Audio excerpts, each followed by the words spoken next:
በስመ አብ ወወልድ ወመንፈስ ቅዱስ አህዱ አምላክ። የዕለቱ ወንጌል የማቴዎስ ወንጌል ምዕራፍ 5 ከቁጥር 1 እስከ 17። ሕዝቡንም አይቶ ወደ ተራራ ወጣ። በተቀመጠም ጊዜ ደቀ መዛሙርቱ ወደ እርሱ ቀረቡ። አፉንም ከፍቶ አስተማራቸው፣ እንዲህም አለ። በመንፈስ ድሆች የሆኑ ብፁዓን ናቸው፣ መንግሥተ ሰማያት የእነርሱ ናትና። የሚያዝኑ ብፁዓን ናቸው፣ መጽናናትን ያገኛሉና። የዋሆች ብፁዓን ናቸው፣ ምድርን ይወርሳሉና። ጽድቅን የሚራቡና የሚጠሙ ብፁዓን ናቸው፣ ይጠግባሉና። የሚምሩ ብፁዓን ናቸው፣ ይማራሉና። ልበ ንጹሖች ብፁዓን ናቸው፣ እግዚአብሔርን ያዩታልና። የሚያስተራርቁ ብፁዓን ናቸው፣ የእግዚአብሔር ልጆች ይባላሉና። ስለ ጽድቅ የሚሰደዱ ብፁዓን ናቸው፣ መንግሥተ ሰማያት የእነርሱ ናትና። ሲነቅፏችሁና ሲያሳድዷችሁ በእኔም ምክንያት ክፉውን ሁሉ በውሸት ሲናገሩባችሁ ብፁዓን ናችሁ፣ ዋጋችሁ በሰማያት ታላቅ ነውና ደስ ይበላችሁ፣ ሐሴትም አድርጉ። ከእናንተ በፊት የነበሩትን ነቢያትን እንዲሁ አሳድደዋቸዋልና። እናንተ የምድር ጨው ናችሁ። ጨው አልጫ ቢሆን ግን በምን ይጣፍጣል? ወደ ውጭ ተጥሎ በሰው ከመረገጥ በቀር ወደፊትም ለምንም አይጠቅምም። እናንተ የዓለም ብርሃን ናችሁ። በተራራ ላይ ያለች ከተማ ልትሰወር አይቻላትም። መብራትንም አብርተው ከዕንቅብ በታች አይደለም እንጂ በመቅረዙ ላይ ያኖሩታል፣ በቤት ላሉም ሁሉ ያበራል። መልካሙንም ሥራችሁን አይተው በሰማያት ያለውን አባታችሁን እንዲያከብሩ ብርሃናችሁ እንዲሁ በሰው ፊት የበራ ይሁን። እኔ ሕግንና ነቢያትን ለመሻር የመጣሁ አይምሰላችሁ፣ ልፈጽም እንጂ ለመሻር አልመጣሁምና። ስለ ቃሉ የልዑል እግዚአብሔር አምላካችን ስም የተመሰገነ ይሁን። ጌታችን ወደ ተራራ ወጥቶ ደቀ መዛሙርቱን ያስተማራቸው ትምህርት የሚጀምረው በብፅዕና ነው። በመንፈስ ድሆች የሆኑ ብፁዓን ናቸው፣ መንግሥተ ሰማያት የእነርሱ ናትና አለ። ይህ ማለት ራሱን ዝቅ የሚያደርግና በእግዚአብሔር ጸጋ የሚታመን ሰው ማለት ነው። እግዚአብሔር ትዕቢተኞችን ይቃወማል፣ ለትሑታን ግን ጸጋን ይሰጣል እንዳለ አንደኛ ጴጥሮስ ምዕራፍ 5 ቁጥር 5 ላይ። የልብ ንጽሕና፣ ልባቸው ንጹሕ የሆኑ ብፁዓን ናቸው፣ እግዚአብሔርን ያዩታልና። እግዚአብሔርን ለማየት የሥጋ ዓይን ሳይሆን የነጻ ልብ ያስፈልጋል። ስደትና መከራ ስለ ጽድቅ የሚሰደዱ ብፁዓን መሆናቸውን በመግለጽ ሰማያዊ ዋጋቸው ታላቅ መሆኑን አበሰረ። በዓለም ሳላችሁ መከራ አለባችሁ፣ ነገር ግን አይዟችሁ እኔ ዓለምን አሸንፌዋለሁና። ዮሐንስ ወንጌል ምዕራፍ 16 ቁጥር 33 ላይ። ምክንያቱም ጌታችን መድኃኒታችንን ኢየሱስ ክርስቶስ ስንከተል በጣም ብዙ ችግር ይገጥመናል በመከተላችን ብቻ። ምክንያቱም ዓለም በክፉ እንደተያዘ እናውቃለን እኮ። ዓለም በክፉ የተያዘ ነውና ባለቤታችሁ ጌታችን ኢየሱስ ክርስቶስን ምንድን ነው ያደረጉት? በዙሪያው የነበሩትን ሰዎች እንኳን ምንድን ነው ያደረጓቸው? ስለዚህ እኛ የእርሱ ወዳጆች ነን ካልን በዓለም ሳለን መከራ ሊገጥመን ግድ ነው። ግን እንደ ቅዱስ ጳውሎስ ከክርስቶስ ፍቅር ማን ሊለየኝ ይችላል ማለት አለብን። ምክንያቱም ጌታችን መድኃኒታችን ኢየሱስ ክርስቶስ ምንድን ነው ያለው? እስከ ዘለዓለሙ የጸና እርሱ ይድናል አለ። አያችሁ፣ ከጸናን ነው ምንድን ነው። ስለዚህ ጌታችንን በምንከተልበት ጊዜ ብዙ አይነት ችግሮች ይገጥሙናል። አፉን ከፍቶ እንደ አንበሳ የሚውጠውን እስከሚያገኝ ይዞራልና አደል ያለን። ሰይጣን እየዞረ ነው ሊበላን።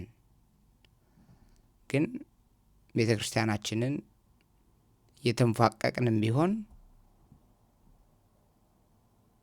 መሄድ የግድ ይለናል። እዚህ ላይ ጌታችን ተከታዮቹን በሁለት ታላላቅ ምሳሌዎች ገልጿቸዋል። ጨውና ብርሃን አላቸው። የምድር ጨው፣ እናንተ የምድር ጨው ናችሁ። ጨው አልጫ ቢሆን ግን አለ በምን ይጣፍጣል? ጨው ምግብ እንዳይበላሽ እንደሚጠብቅ እንደሚያጣፍጥ፣ ክርስቲያንም ዓለም በክፋትና በኃጢአት እንዳታበሰብሰው፣ እንዳታበላሸው፣ እንዳታጠፋው በጸሎቱና በምግባሩ የመጠበቅ ኃላፊነት አለበት። ራሱን የመጠበቅም ከሌላውም የመጠበቅ። ሁለተኛ የዓለም ብርሃን አለ። እናንተ የዓለም ብርሃን ናችሁ። በተራራ ላይ ያለች ከተማ ልትሰወር አይቻላትም፣ ግልጽ ነቻ። ክርስቲያን በጨለማው ዓለም ውስጥ በጎ ስራውን በማሳየት ሰዎችን ወደ እግዚአብሔር መምራት አለበት። መልካሙን ስራችሁን አይተው በሰማያት ያለውን አባታችሁን እንዲያከብሩ እናንተ ምን ሆኑ? መልካም ሁኑ፣ ግብረ ገብ ሁኑ። ብርሃንነታችሁ ለሌላው እንዲሁ ይብራ፣ በሰው ፊት ይብራ። መንፈሳዊ ቅናት ሊያድርባቸው ይገባል። በእኛ በክርስቲያንነታችን፣ በሕይወታችን፣ በኑሯችን፣ በንግግራችን፣ በማንኛውም እንቅስቃሴያችን ሰዎች ሊቀኑብን ይገባል። ያ ወንጌል ነው። አያችሁ፣ የማይናገር ወንጌል እንደ ቅዱሳት ስዕላት የማይናገሩ ወንጌሎች ናቸው። ሕይወታችንም እንደ ቅዱሳት ስዕላት መሆን አለበት። እንቅስቃሴያችን በሙሉ ወንጌል ነው መሆን ያለበት። ይህንን ያስተምረናል። ክርስቲያን ለራሱ ብቻ ሳይሆን ለሌላው የሚተርፍ ሕይወት ሊኖረው ግድ ይላል። ከዛም ሕግን መፈጸም እንጂ መሻር አይደለም። ጌታችን መድኃኒታችን ኢየሱስ ክርስቶስ ሕግን ልፈጽም እንጂ ልሽር አይደለም የመጣሁት አለ። እኔ ሕግንና ነቢያትን ለመሻር የመጣሁ አይምሰላችሁ፣ ልፈጽም እንጂ ለመሻር አልመጣሁምና። ይህ ሕግ ፍጻሜ ጌታችን የመጣው ብሉይ ኪዳንን ለመናቅ ሳይሆን በትንቢት የተነገረውን ለመፈጸምና ሕጉን ከፊደል ገዳይነት ወደ መንፈስ ሕይወት ለማሳደግ ነው። በሉቃስ ወንጌል ምዕራፍ 5 ከቁጥር 10 እስከ 18 የተጠቀሰው ታሪክ በምኩራብ ለ18 ዓመት ትመላለስ የነበረችን ሴት በፈወሳት ጊዜ አንጎራጎሩ። እንዴት በሰንበት ይፈውሳል? አያችሁ፣ ሕግ ከሰው መብለጥ የለበትም። ሕግ ለሰው ልጅ ነው የተሰራው፣ ለድህነት ነው። ቀድሞ ከችግር ለመከላከል ከዛም የተበደለውን ለመካስ በዳዩን ደግሞ ለመቅጣት ነው እንጂ ሰው እንዳይፈወስ እንዴት ምክንያት ሊሆን ይችላል? እንደዛ ነው እንደ ምክንያት ያቀረበው። 6 ቀን አለ፣ የሥራ ቀን 6 ቀን ነው። በሰባተኛው ቀን እንዴት በሰንበት በእረፍታችን እንዴት ይፈውሳታል አለ። ግን ጌታችን መድኃኒታችን ኢየሱስ ክርስቶስ አሳፍሯቸዋል። ከእናንተ በሬው ወይንም አህያው በጉድጓድ ቢወድቅ ማን ዝም ብሎ ያየዋል አላቸው። ውሃን ቢጠማው እህልንም አትሰጡት? አይሆንማ። ሰንበት ስለሆነ ተብሎ ለበሬው ለአህያው ምግብን አይከለክሉትም። ስለዚህ ሕግ ስለ ሰው እንደተፈጠረ ማስተዋል ግድ ይላል። ፍቅር የሕግ ፍጻሜ ነው። አሁን እዚህ ላይ ጌታችን ሕጉን የፈጸመው በፍቅር ነው። እኛም ሕግን የምንጠብቀው ሰውን ለመመካት ሳይሆን እግዚአብሔርን በመውደድ መሆን አለበት። ምክንያቱም በመጽሐፈ ምሳሌ ምዕራፍ 27 ቁጥር 1 ላይ ምን አለ? ቀን የሚያመጣውን አታውቅምና ነገ በሚሆነው አትመካ። አዎ እንዴት ሰው ይመካል? የሚመካስ በእግዚአብሔር ይመካ ነው የሚለው። ፍቅር የሕግ ፍጻሜ ስለሆነ ጌታችን መድኃኒታችን ኢየሱስ ክርስቶስ ሕግን በፍቅር ነው የፈጸመ። ፍቅር የሕግ ፍጻሜ ነው ሮሜ 13 ላይ እንዳለን። ስለዚህ በዚህ ወንጌል ላይ የምንማረው ከ8ቱ ብፁዓን መካከል በሕይወቴ የሚታየው የትኛው ነው? ትሁት ነኝ ወይስ ሰላም አድራጊ ነኝ? በወንጌል ላይ የተጠቀሱት ከኛ ሕይወት ጋር እያያያዝን የቱ ጋር እንዳለን ግድ ማየት ይጠበቅብናል። ከዛ ብርሃን ሁኑ አለ። አዎ በሕይወታችሁ ብርሃን ሁኑ። በስራ ቦታ፣ በቤት፣ በማህበራዊ ሕይወት ሰዎች ስለ እኛ በጎነት እግዚአብሔርን እንዲያመሰግኑ እኛ ምን አይነት ተግባር ነው ያለን? ምን አይነት ስነ ምግባር አለን? ካልሆነ የኛ ክፉ ምግባር ለሰዎች መሰናከያ ጭምር ነው የሚሆነው እና በመጨረሻም ሕጉን በልብህ ጻፍ። ሕግን በልብ መጻፍ መጠበቅ። ሕግን የምንጠብቀው ስለተገደድን ሳይሆን የጌታችንን ፈቃድ ለመፈጸም በደስታ መሆን አለበት። ምክንያቱም ጌታችን መድኃኒታችን ኢየሱስ ክርስቶስ በዓለም ሳላችሁ መከራ አለባችሁ ብሎናል። ከዛም በፊት ምን አለ? ሊከተለኝ የሚወድ ቢኖር ምን አለ? ራሱን ይካድ። አያችሁ፣ ፈተና ስላለው እኮ ነው። ክርስትና ቀልድ ስላልሆነ እኮ ነው።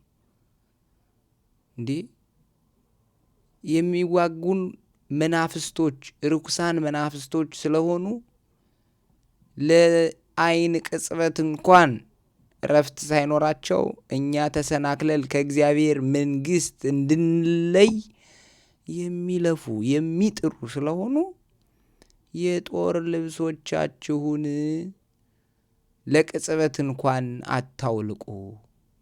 አዎ ጸሎት፣ ጾም፣ ስግደት፣ በልብ የሰማዩን ማሰብ፣ በህሊና እግዚአብሔርን ማብሰልሰል። አዎ እግዚአብሔር ያደረገልንን ነገር ግሩም ድንቅ ነው እያሉ እያሰቡ እያስተዋሉ በሰማይ ያለውን ማሰብ አስፈላጊ ነው። ቀና ብለን እንድናይ የተደረገው ለዛ ነው። ስለዚህ ጌታችን መድኃኒታችን ኢየሱስ ክርስቶስ በወንጌል ላይ የዋሆች ብፁዓን ናቸው፣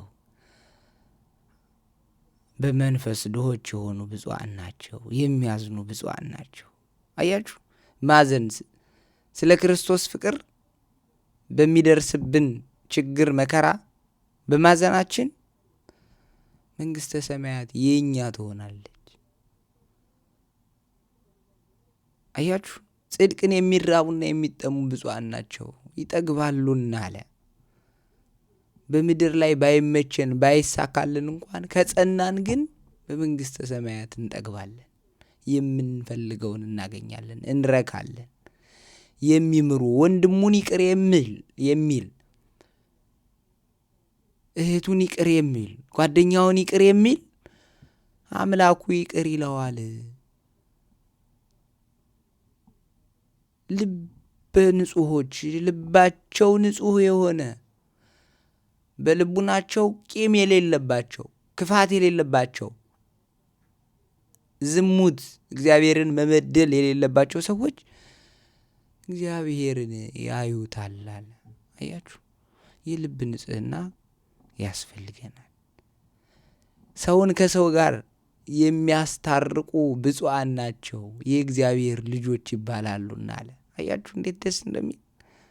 ሰውን ማስታረቅ የእግዚአብሔር ልጅ ያስብላል። ስለ ጽድቅ የሚሰደዱ ብፁዓን ናቸው መንግሥተ ሰማያት የእነርሱ ናትና። እኛ ስለ ምንድን ነው ከሀገር ወደ ሀገር እየተሰደድን ያለ ነው? እውነተኛ ክርስቲያን የተባልነው ክርስቶስን ስለምንከተል ነው? ራሳችንን መመርመር ያስፈልጋል። ክርስትና የቀልድ ህይወት አይደለም፣ ተግባራዊ ህይወት ነው፣ የሚኖር ህይወት ነው። ጌታችን መድኃኒታችን ኢየሱስ ክርስቶስ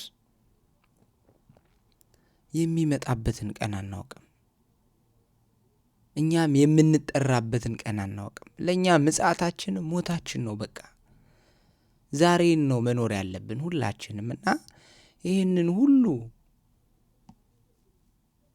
ጌታችን መድኃኒታችን ኢየሱስ ክርስቶስ ያስተማረ ከእግዚአብሔር መንግሥት እንዳንለይ፣ ከእግዚአብሔር መንግሥት እንዳንርቅ፣ የሞትን ሞት እንዳንሞት ስለሚፈልግ ነው። አሁን ወንጌል የሚያስፈልገው ቅዱሳት መጻሕፍት፣ ማንኛውም ነገር የሚደረገው ከእግዚአብሔር ተለይተን እንዳንኖር የመንግስቱ ወራሾች እንድንሆን የሚደረግ ጥረት ነው እና ልባችንን ከፍተን የሚጠቅመንን ገንዘብ አድርገን ልንኖር ይገባናል። ስለ ቃሉ ባለቤት ልዑል እግዚአብሔር አምላካችን የተመሰገነ ይሁን። ወስብሐት ለእግዚአብሔር ወለወላዲቱ ድንግል ወለመስቀሉ ክቡር። ይቆየን።